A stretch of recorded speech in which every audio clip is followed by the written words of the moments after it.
चंद्रपूर येथील ज्येष्ठ कामगार नेते प्राध्यापक रमेशचंद्र दहिवडे यांनी आज शहरातील जनसंघर्ष भवनात सुवर्ण भारत न्यूज चॅनलशी बोलताना आपले एक मनोगत व्यक्त केले। येत्या 9 जुलैला होऊ घातलेल्या देशव्यापी संपात सहभागी होण्याचे आवाहन देखील त्यांनी या निमित्ताने केले।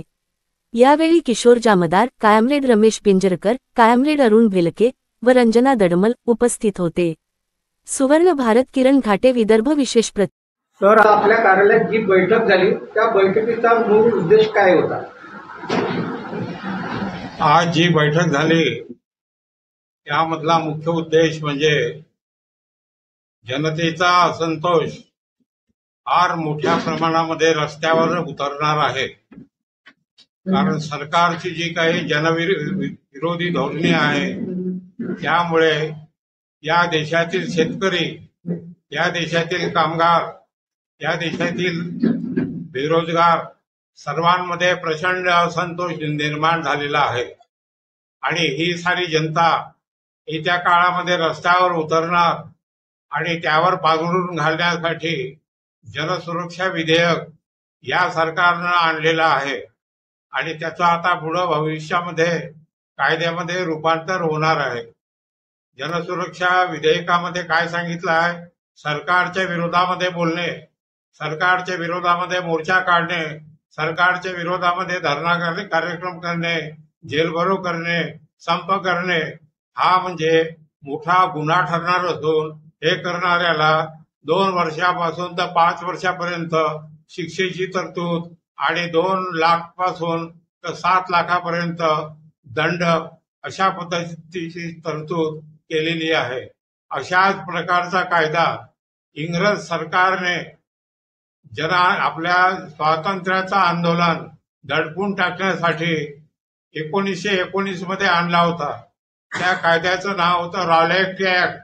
त्या रॉलेट ऍक्ट मध्ये देखील म्हटलं होतं की तिरंगा झेंडा घेऊन कोणीही मिरवणूक काढणार नाही, सरकारच्या विरोधामध्ये नारेबाजी करणार नाही, स्वातंत्र्याची मागणी करणार नाही आणि असं जो कोणी गुन्हेगार आणि त्याला तुरुंगवास आणि त्यांची इच्छा असेपर्यंत त्याला तुरुंगामध्ये ठेवण्याची तरतूद आणि म्हणून याच्या विरोधात लाला लजपतराय यांचे नेतृत्वात मोर्चा झाला। लाला लजपतराय त्यामध्ये मरण पावले आणि त्याचा निषेध करण्यासाठी जालियनवाला बाग येथे 10,000हून जास्त लोकसभेला कुठल्याही प्रकारची पूर्वसूचना न देता जनरल डायर मशीन गनसह आणि जवळजवळ 700हून जास्त लोक त्या गोळीबारामध्ये मरण पावले। आज देवेंद्र देखील डायरच्या भूमिकेमध्ये महाराष्ट्राचा मुख्यमंत्री बनून राहिलेला आहे। त्याचा सर्व जनतेने, कामगारांनी विरोध केला पाहिजे, त्याचा निषेध केला पाहिजे, हा कायदा परतून काढला पाहिजे, हा कायदा होता कामा नये यासाठी प्रयत्न केले पाहिजे। त्यासाठी या आजची मीटिंग ठेवलेली होती। आजच्या मीटिंगमध्ये अंगणवाड्यांना पोषण आहार देणाऱ्या आणि शाळांमध्ये शालेय पोषण आहार देणाऱ्या महिलांची आज मीटिंग झाली। त्यांचे देखील अनेक प्रश्न आहे।